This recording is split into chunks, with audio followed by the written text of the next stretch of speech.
we have a challenge to our moral imagination. And understanding that so much is at stake, unless we can bring about a rapid change, is the essence of the ethical challenge that we face. One of the ways that we here in the United States of America turn the corner and start moving an issue into the mainstream and into the moral dimension and taking it out of the political framework is when the most respected and most successful business leaders in corporate America stand up and provide moral leadership and demonstrate how that kind of ethical commitment can be made completely consistent with the task of corporations to make money for shareholders, to serve the broader community by bringing goods and services at a market-determined price that moves our society and civilization forward. Jeff's decision to launch Eco-Imagination in 2005 was a real turning point for American business. There have been many businesses that have provided leadership, and I don't want to shortchange the pioneers or in any way diminish the leadership that others have provided. But General Electric has a position in corporate America that allows it to capture the attention and the imagination of people all over the world. And when Jeff Immelt decided to make the business case for taking action, a lot of other business leaders who had not theretofore taken a good hard look at the economics of this challenge began to do so. Jeff has done a tremendous amount to make the case in the mainstream business community for early action on global warming. That took vision and courage and leadership. And it is for those reasons that on behalf of the World Resources Institute Board, I'm very pleased to honor Jeff Immelt for corporate leadership on environmental issues. Jeff, come on up.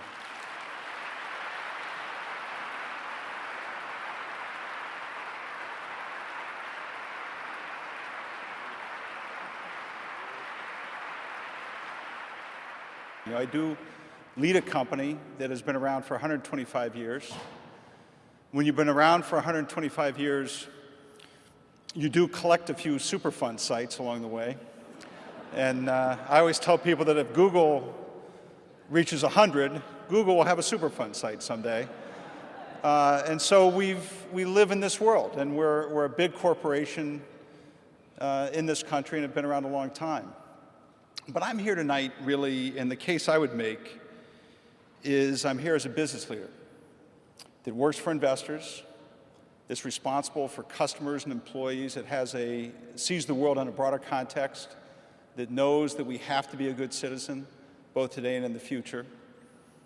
And in 2004, when I was leading GE, I began to see in a number of businesses real technologies that had real applications about energy efficiency and environmental technology. And at that time, together with some of my GE colleagues, really tried to study the science, really tried to study the public policy, tried to study the trends. And I'd say inside our company, we became convinced that, and to do the things that we're trained to do. In other words, you come here tonight having studied the environment or public policy for a long time. You know, my training is to study science and trends and customer research and things like that, and that's what I bring to the party. And so the conclusion that we took over almost a year was that the science really around global warming was compelling, that the technology that could provide solutions was available, that customers wanted solutions, that while they might, our customers might not want to see regulation, they wanted to be led, that society had reached a sea change, and that this activity, this leadership, whether we wanted to face it or not, was going to happen outside the United States without us, so that it was our job, we thought as a company, to get ahead of it. And it's as simple as that. We looked at it as a business problem, as a business opportunity, and I would say it was at that time in 2004 that we really collectively, we decided, our leadership team decided, that the opportunity to provide environmental solutions was going to be one of the big 4 or 5 themes of our generation of business leadership, and we didn't want to follow, we wanted to lead. So in 2005, we launched an initiative called Eco-Imagination, and in our own way, I think what we've stood for as a company and what's allowed us to last for more than 100 years is that we're performance-based, we're metric-based. We don't allow ourselves in many ways hobbies. In other words, I'm proud of our reputation for social responsibility, but when we can turn things into a business opportunity, that's when we can really shine. And so with Eco-Imagination, we really distilled it around 4 big themes that we thought were very measurable and very accountable. The first thing we said was between 2005 and 2010, we were going to double the R&D in more than 20 products that we thought were going to be key technologies for the next decades, and we wanted to be out front. And because of that, we've got world-class desalination technologies. We've got the most energy efficient and low emissions locomotives. We've got the best jet engines. We've got the best turbines. We've got a huge renewable portfolio of products. So we really doubled down on technology, number one. Number two, and quite surprisingly, we decided to reduce our own greenhouse gas emissions by 1%, or effectively 35% by net 1%. And with higher energy costs, that actually saved money. We thought this was going to be an expense. But because we did it, we're actually saving $100 million a year for our investors. The third thing we said we're going to do was we're going to be very commercial. We were going to try to double our revenue. We were going to try to establish a very strong position with our customers. And we went out to the marketplace in a very aggressive way. And I got to tell you, the results are fantastic. When in 2004, in the 20 Eco-Imagination products we outlined, we had $6 billion in revenue. In 2006, that's $12 billion in revenue. In 2006, we took $20 billion of orders in 20 Eco-Imagination products and have $40 billion of backlogs. So, I say at GE, really, we're just like any other company, except we have more zeros. $40 billion is a lot of money, even for GE. And the calculation I would say is for our investors, by 2010, this is going to be maybe 10 cents a share in the value of GE. And the last thing we said we'd do is we're going to be transparent. So we publish how we're doing, we publish our goals, we publish that we want to be active, and we also, not just in the United States, but around the world, have helped shape public policy, because we think if there's a way to let the market work in this country around environmental technology, that there's so much technology out there that can solve problems.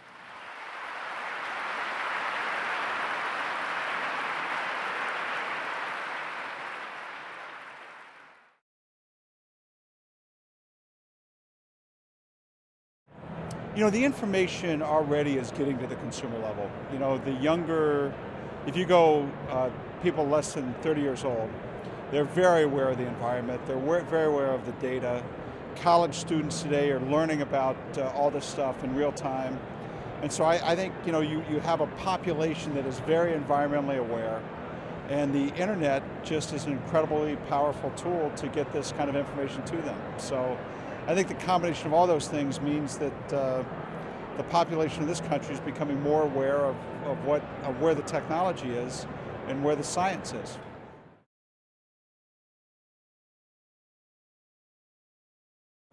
Look, I'd say, I've worked for GE for 25 years, and for most of my career, the environmentalists and business people have been at war with one another. If there's a way to make money, in other words, if you can profit by driving technology that solves global problems, there's nothing wrong with that.